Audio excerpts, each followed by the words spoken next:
qualquer pessoa que esteja vivendo um problema com álcool ou qualquer outro tipo de drogas, ela pode procurar o nosso serviço sem necessidade de agendamento, de marcação, e ela será atendida no mesmo dia. O fator importante e crucial para nós é que esse indivíduo, ele queira fazer o tratamento, ele queira se cuidar, ele queira se tratar.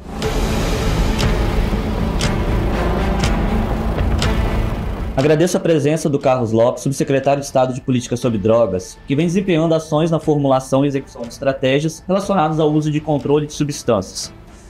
Vamos começar com um dos temas mais discutidos em várias partes do mundo, né? Quais são os principais argumentos a favor e contra a descriminalização das drogas recreativas?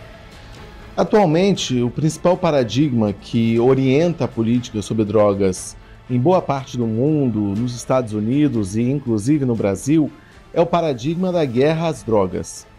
E o que a gente tem percebido ao longo das últimas décadas é que esse paradigma não tem se mostrado efetivo.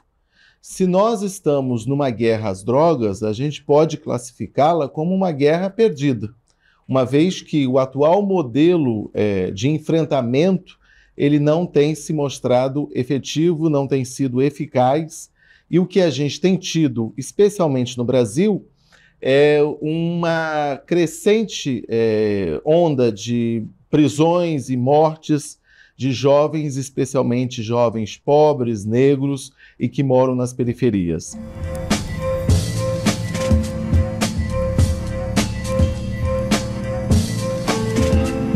A problemática das drogas, eu diria que ela é uma daquelas situações ou daqueles problemas mais complexos que a gente tem na sociedade e cujos remédios também são bastante complexos. Por quê? Porque o enfrentamento ao problema das drogas, ele requer ações que são de cunho bastante intersetorial. A questão das drogas, ela não é apenas uma questão de saúde pública, como muitos querem tratar. Também não é apenas uma questão de segurança pública, como outros tantos querem tratar. E também não é só uma questão social. É tudo isso junto, né? Então, para você ter políticas públicas efetivas que deem conta disso, há uma necessidade de que você tenha uma política extremamente transversal, integrada, intersetorial, e isso é um grande desafio, sobretudo na gestão pública. Você unir setores, níveis de governo, agências de governo e colocá-las todas para funcionar no mesmo time, no mesmo tempo, em sincronia, é um grande desafio, tem sido um grande desafio, o que torna o enfrentamento à problemática do uso abusivo de álcool e drogas um grande desafio. Carlos, sabemos que Portugal descriminalizou todas as drogas em 2001 e desde então tem sido considerado um modelo de sucesso na gestão de políticas de drogas. Com base nos resultados observados em Portugal, você acredita que a descriminalização total é uma solução viável e eficaz para todos os países e principalmente aqui no Brasil? Em primeiro lugar, a gente precisa ter muito cuidado ao copiar políticas públicas. Quando a gente fala de países com histórias, culturas diferentes ou muito diferentes das nossas, né?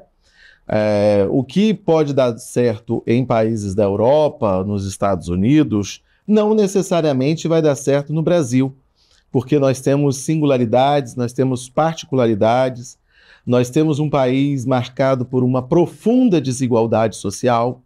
Então é preciso que a gente faça esse debate sem achar que tudo que deu certo lá fora vai dar certo aqui. Falando sobre o contexto local, né? Você considera que o Brasil possui uma política eficaz de prevenção ao uso de drogas? E o que poderia ser melhorado, né, ou implementado para poder ser cada vez mais eficaz? Se né, no caso. O Brasil está muito longe de ter uma política sistematizada, uma política organizada, uma política séria de prevenção ao uso de substâncias psicoativas, né? Nós sabemos que este país é marcado por profunda desigualdade, carece de políticas públicas efetivas em vários setores e aspectos da nossa sociedade. E no campo do uso de álcool e drogas também não é diferente. Então, o que nós temos hoje no Brasil, na área de prevenção, eu diria que é uma política inexistente. Ainda nós precisamos formular, desenhar, construir um sistema nacional de prevenção para que, de fato, a gente possa caminhar para uma implementação mais efetiva, cujos resultados serão de médio e longo prazo.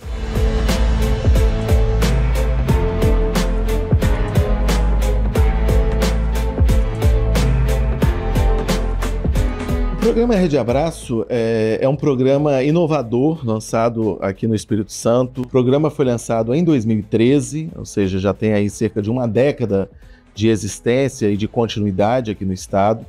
É um programa que hoje tem servido de modelo e inspiração para outros estados brasileiros.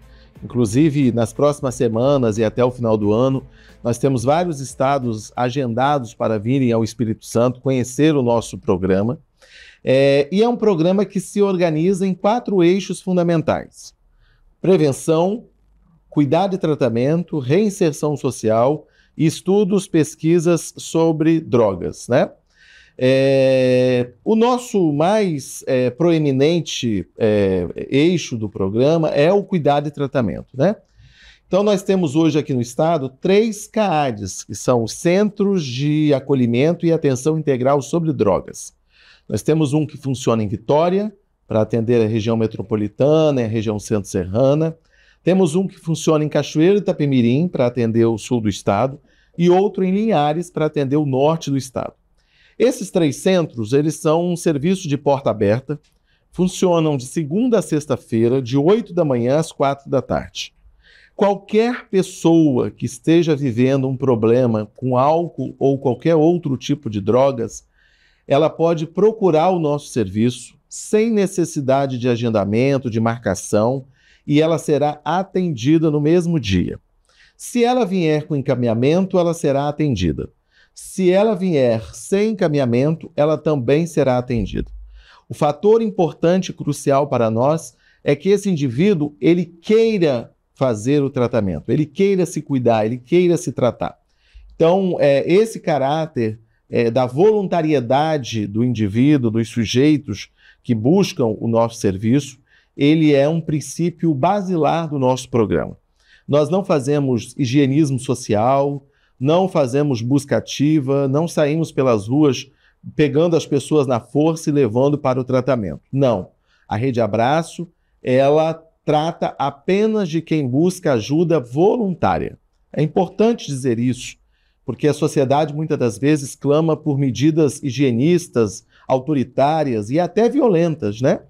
E nós da Rede Abraço não fazemos isso. Nós estamos ali para atender as pessoas e famílias, porque nós também atendemos as famílias, porque a gente sabe o quanto que o uso de álcool e de drogas, sendo feito de forma contínua e abusiva, o quanto ele pode trazer de danos tanto para o indivíduo como para o seu contexto familiar, comunitário e até trabalhista. Então, o nosso serviço ele atende também as famílias que estejam vivendo essa situação, oferecendo um instrumental a essas pessoas para que elas não entrem naquilo que a gente chama de codependência, que é quando todo o contexto familiar ele passa a estar a reboque do vício desse indivíduo. Então, a Rede Abraço, ela trata as pessoas que buscam ajuda. E ali nós temos nos nossos centros uma equipe multidisciplinar, composta por enfermeiros, assistentes sociais, psicólogos, médicos, psiquiatras, clínicos gerais, que são profissionais que estão ali, onde esses indivíduos chegam, eles passam por um protocolo de atendimento, e após isso é construído com esse indivíduo o PIA, né, que é o Plano Individual de Atendimento. E aí nós pactuamos com ele qual é o tipo de tratamento que ele acha que ele tem condições de aderir ou que ele tem interesse. E aí nós temos algumas possibilidades, desde tratamento ambulatorial no CAAD, ou até mesmo encaminhamentos para os CAPs, né, para RAPs. Temos também a possibilidade de internação, quando o indivíduo estiver no nível de intoxicação que requeira uma internação hospitalar para desintoxicar. E temos também os encaminhamentos para as instituições que fazem um acolhimento transitório, temporário, para que essas pessoas possam, inclusive, por exemplo, sair muitas das vezes da cena de uso, do território, de um ambiente propício ao uso de álcool ou de drogas. Então, nós temos uma gama de serviços e possibilidades a serem ofertados. Cada indivíduo é único. O que funciona para um não necessariamente vai funcionar para outro. Então, nós temos um cardápio, entre aspas, de possibilidades de cuidado e tratamento, e o indivíduo, em conjunto com a nossa equipe técnica de profissionais, é que vai avaliar e chegar ao entendimento de qual é o que ele vai melhor se adaptar, o que ele melhor está disposto a bancar em prol de si e do seu tratamento. Para concluir, Carlos, gostaria que você falasse um pouco das ações governamentais que a Subsecretaria de Estado de Política sobre Drogas vem desenvolvendo nesses últimos anos e o que esperar no futuro. Nós estamos, por exemplo, na área de estudos e pesquisas, financiando importantes pesquisas com a UFES, com a UVV, com a Polícia Científica do Espírito Santo, financiando pesquisas para um melhor diagnóstico e conhecimento da realidade do uso de álcool e drogas aqui no Espírito Santo. Na área de prevenção, por exemplo, nós lançamos esse ano um programa inédito no Brasil, que é um material didático voltado para professores da rede pública estadual, para que os professores possam ter material instrumental, teórico, didático, para abordar em sala de aula a temática de educação e prevenção sobre drogas com os nossos alunos da rede pública. No eixo cuidado e tratamento, como já disse, nós temos os nossos CAADs, e também estamos focando iniciativas na reinserção social, porque é importante falar disso. Muitas das vezes a sociedade é hipócrita, porque as pessoas clamam por um cuidado, por um tratamento, para que a gente tire da rua as pessoas que estão fazendo uso de substâncias psicoativas, e aí a gente vai lá, oferece o cuidado, o tratamento, reabilita aquela pessoa, coloca ela de pé novamente, só que quando ela volta para o seu contexto familiar ou até mesmo comunitário, ela não encontra oportunidade de emprego, de trabalho, ela continua a sofrer os estigmas negativos, os estereótipos que reforçam práticas de exclusão social, e às vezes a pessoa não encontra um emprego, não encontra um trabalho, não encontra uma reinserção novamente na sociedade, e isso é motivo, muitas das vezes, de recaída. Então, a gente também tem trabalhado na reinserção, oferecendo possibilidades de elevação de escolaridade, qualificação profissional através do programa Qualificar ES do Governo do Estado, dentre outras medidas de suporte, acompanhamento e monitoramento a essas pessoas. Então, nós temos um conjunto de ações articuladas, funcionando dentro do programa Rede Abraço, e soma-se a isso todas as políticas sociais do governo do Estado. E aí a gente pode destacar a CNH Social, a gente pode destacar o programa Qualificar ES, a gente pode destacar o Bolsa Capixaba, a gente pode destacar os editais de cultura da Secretaria de Cultura, o programa Campeões do Futuro na Secretaria de Esporte. Por quê? Porque falar de prevenção, falar de proteção ao uso abusivo de álcool e outras drogas é muito mais do que apenas fazer discursos moralistas, né? É oferecer aos indivíduos, sobretudo aqueles que estão em situação de vulnerabilidade social, políticas de proteção, fatores de proteção social. E nós entendemos que políticas públicas na área social que garantam oportunidades para todos, elas são fundamentais nesse processo de oferecer aos indivíduos expectativas de vida, horizontes de vida, que não sejam necessariamente uma adesão ao uso de álcool e drogas ou até mesmo ao mundo do tráfico. Muito obrigado, Carlos Lopes, que é subsecretário de Estado de Política sobre Drogas, por compartilhar seu tempo e expertise conosco para entendermos as complexidades das políticas públicas voltadas para este segmento. Eu é que agradeço pela oportunidade e estamos sempre à disposição de vocês.